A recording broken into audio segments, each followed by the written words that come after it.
The Trump administration is moving to stop congestion pricing in New York City.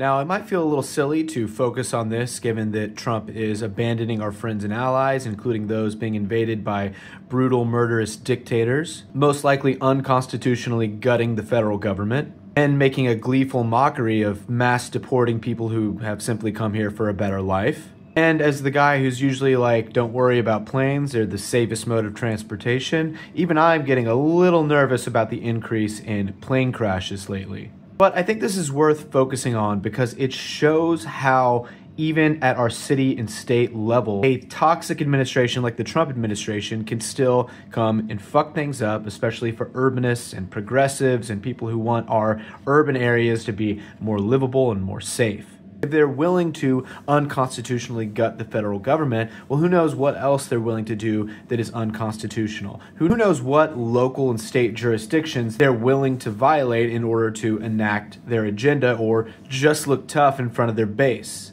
I have just one request for the Trump administration. There are at least 20 or so toll roads down here in Texas, and I'm sure that if you shut them down in New York City, you're going to come down here and shut them down in Texas as well, right? Because you wouldn't just do something because it's a politically convenient method of beating up on blue states and local governments in order to look tough for your base, right?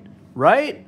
But even beyond the grand narrative about Trump and Musk and all their sycophants and what they're doing to our country, this is just a stupid policy. Like, the idea that if you're in a car, you should just be able to traverse any roadway without any cost is an idea that only makes sense if you're unwilling or unable to engage in systems thinking. Like, I think driving a car is fine. I own and drive a car. I don't particularly love it when I have to pay a toll or pay for registration or insurance or parking, but I understand that when I use and own a car, the things I'm doing have an externalized cost to the public at large. And this cost is not always sufficiently captured. And it's fine for cities and governments to try and disincentivize that behavior or re-internalize those costs so they can then build up that system to be more sustainable in other ways.